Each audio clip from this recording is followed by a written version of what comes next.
When the waiter brought us a strawberry cake we didn't order during our romantic dinner, I thought it was just a mistake. Oliver seemed unusually upset about it, but I convinced him to let me take it home because I felt bad for the waiter. You won't believe what happened next. I never expected to find a tiny note hidden in the cake warning me that Oliver wasn't who he claimed to be, or that the mysterious woman who sent it would reveal that my beloved father had destroyed Oliver's family 20 years ago. Sometimes the person you're falling in love with is the child of the person your family destroyed, and the truth forces you to choose between loyalty and justice in ways that break your heart. Hi everyone, welcome to Life's Changing Stories.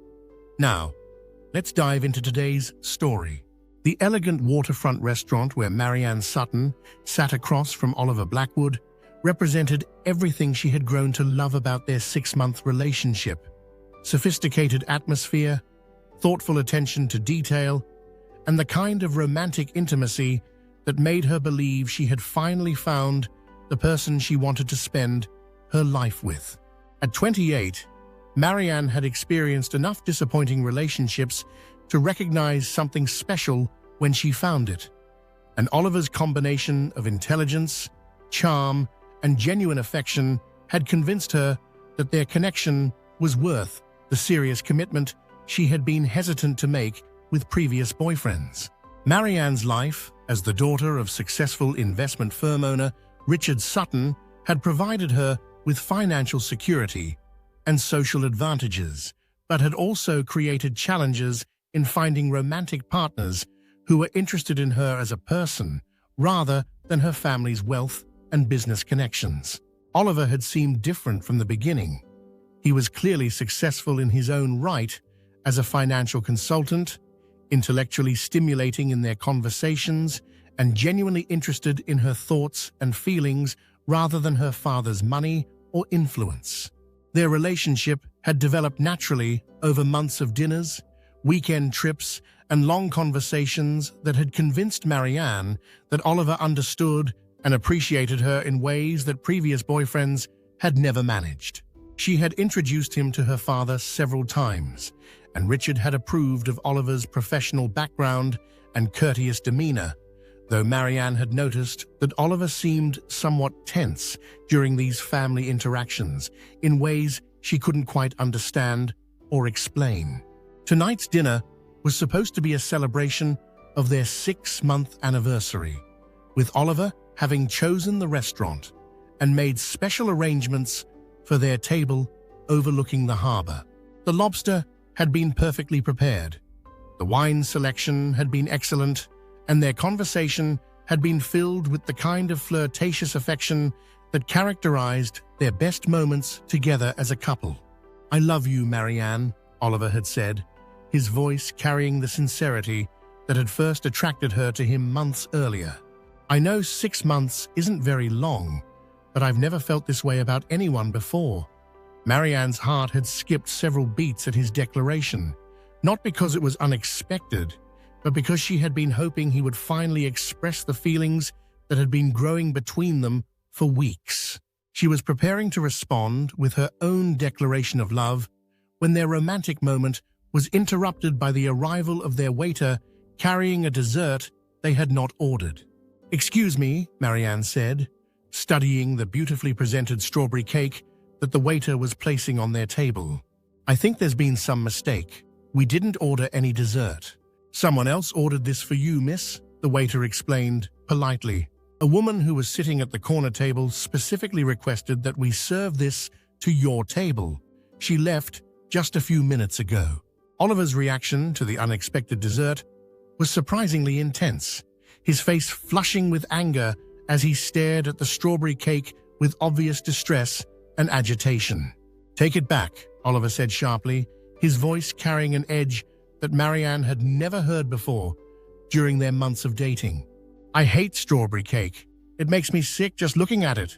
"Oliver, calm down," Marianne said gently, surprised by his sudden change in demeanor and concerned about the waiter's obvious discomfort with the situation. "It's just a mistake. There's no reason to get upset about it." Marianne felt sorry for the waiter, who appeared to be young and inexperienced, and was curious about the mysterious woman who had ordered the dessert for them. Despite Oliver's obvious objections, she convinced him to let her take the cake home, rather than sending it back and potentially getting the waiter in trouble with his management. Someone took the time and expense to send this to us, Marianne reasoned, though she couldn't understand Oliver's extreme reaction to what seemed like a harmless gesture from a stranger. The least I can do is take it home and maybe figure out who sent it and why. At home in her apartment later that evening, Marianne was carefully transferring the strawberry cake to her own serving plate when she noticed a tiny red envelope that had been tucked beneath the cake's decorative base. The envelope was so small and well hidden that she easily could have missed it if she hadn't been handling the dessert so carefully. Inside the envelope, Marianne found a handwritten note on expensive paper that read, "Be careful, he's not who he says he is." The next morning, Marianne found herself unable to concentrate on her work at the art gallery where she served as assistant curator, constantly thinking about the mysterious woman who had sent the strawberry cake and Oliver's unusually strong reaction to receiving it. She had decided not to mention the note to Oliver until she could understand more about what it meant and whether it represented a genuine warning or simply the actions of someone with ulterior motives.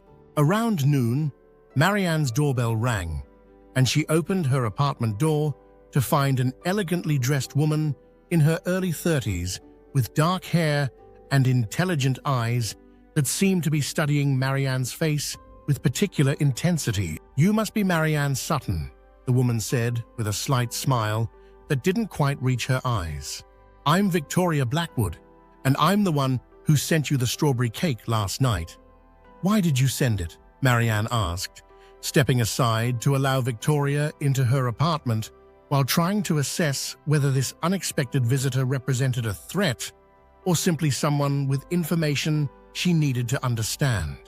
"Your father always had such expensive taste," Victoria said, looking around Marianne's well-appointed apartment with obvious disapproval. "Too flashy, too ostentatious, just like the office he bought with blood money." Marianne was shocked by Victoria's comment about her father, particularly since she had never mentioned Richard Sutton to Oliver beyond basic information about his investment business. The fact that this stranger knew details about her family suggested a level of investigation and planning that made Marianne deeply uncomfortable. "I thought you should know something important about the man you're dating," Victoria continued, settling into one of Marianne's chairs with the confidence of someone who had planned this conversation carefully. "Do you remember the name Edmund Blackwood?" Marianne searched her memory and vaguely recalled her father mentioning that name in connection with his early business career.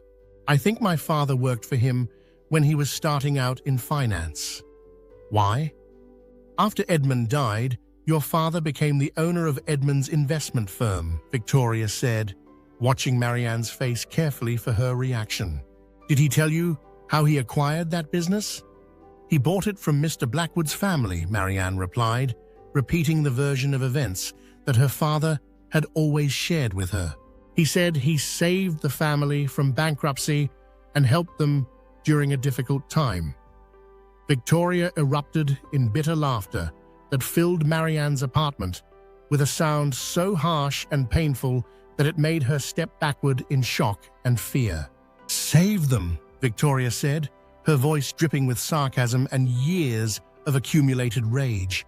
"Your father manipulated Edmund's trust, embezzled money from client accounts, framed Edmund for the theft, and drove him to a fatal heart attack when the authorities came to arrest him.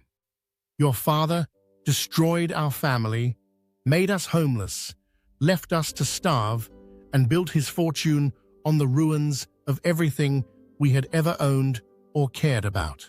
Victoria paused to let her words sink in before delivering the final revelation that would change everything.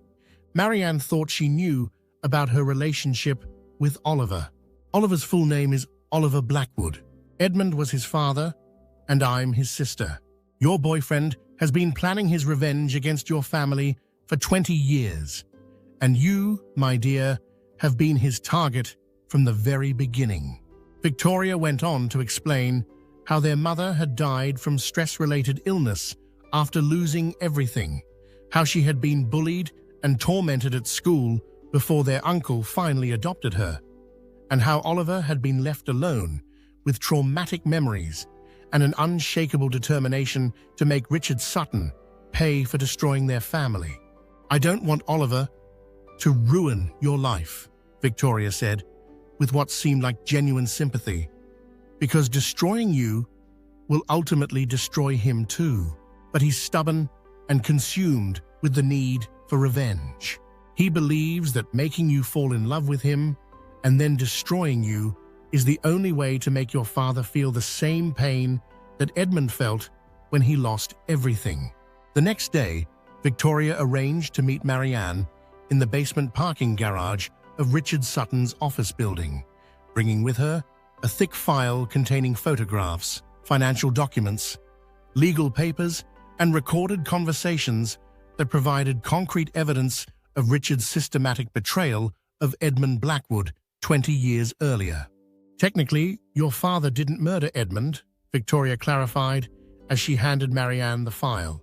"But he was directly responsible for Edmund's heart attack, which happened immediately after Edmund realized the full extent of your father's betrayal and manipulation." Victoria explained that she had spent years gathering this evidence with the intention of pursuing legal action against Richard, but Oliver had convinced her that their father's wealth and political connections would make it impossible to achieve justice through the courts. "Oliver chose a more personal approach," Victoria said sadly. "He planned to make you fall in love with him, trap you in his web of affection and trust, and then reveal the truth in a way that would destroy you emotionally and financially while forcing your father to experience the same helplessness that Edmund had felt." Marianne took the file of evidence and went directly to her father's office, where she found Richard reviewing financial reports at his desk with the same confidence and authority that had characterized his successful business career. "Dad, we need to talk," Marianne said, closing the office door and placing the file on his desk where he couldn't avoid seeing it. Richard's face went pale as he recognized some of the documents and photographs from 20 years earlier, and he began pleading with Marianne to understand that everything he had done had been motivated by his desire to provide her with a secure and comfortable life. "I did it all for you," Richard said desperately. "Everything I built, every success I achieved, it was all so you could have the life you deserved without ever having to worry about money or security." "Sign these papers," Marianne said firmly, removing a legal document from the file that Victoria had prepared for this moment. "Sign them now and don't ask any questions." Richard, trusting his daughter completely and believing that she was trying to help him resolve the situation, signed the documents without reading them carefully or asking for legal advice. "You just transferred your entire business and all your personal assets to Oliver Blackwood," Marianne said quietly, watching her father's face as the reality of his situation became clear. "I played with your trust and manipulated you, Dad. I learned from watching you do the same thing to Edmund Blackwood." At that moment, Oliver and Victoria entered the office, having waited outside for Marianne to complete the transfer of assets that would finally give them the justice they had been seeking for 2 decades.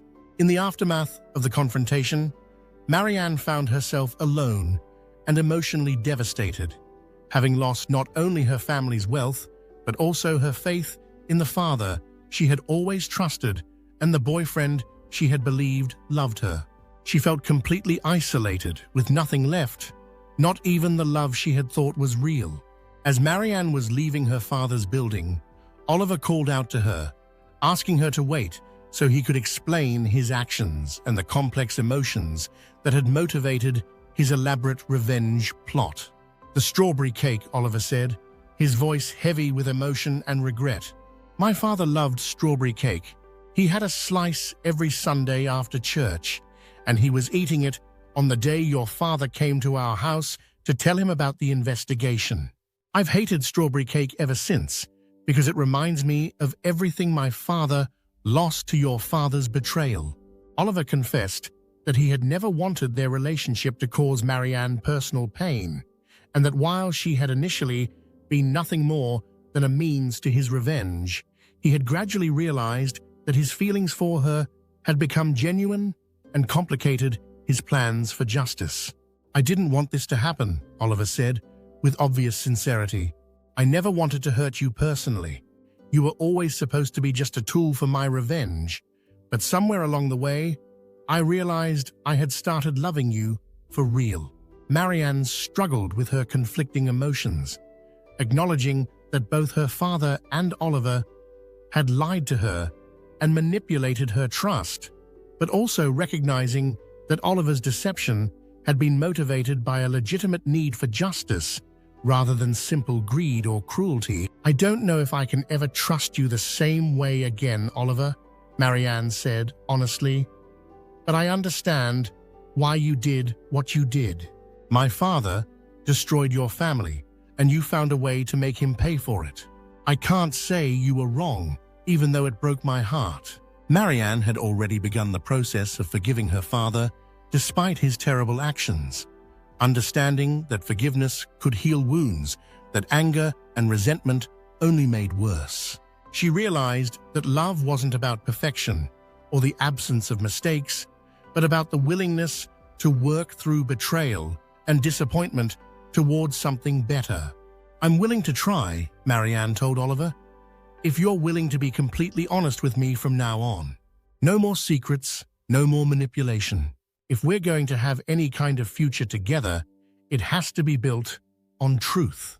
A few weeks later, Marianne and Oliver were sitting in a quiet cafe, sharing a peaceful moment that represented the beginning of their attempt to build a relationship based on honesty rather than deception. Oliver, who had once refused to even look at strawberry cake because of the painful memories it triggered, was now eating a slice without hesitation, a symbolic representation of his willingness to confront his past and move forward toward a future that included forgiveness, healing, and the possibility of genuine love built on truth rather than revenge. Their story had begun with betrayal and manipulation, but it was evolving into something more honest and hopeful, proving that even the most complicated relationships could survive devastating revelations if both people were committed to facing the truth and building something better from the pieces of what had been broken. We hope you enjoyed today's story of love, life, and betrayal. For more free stories and entertainment from our channel, please hit the like button and don't forget to subscribe with notifications.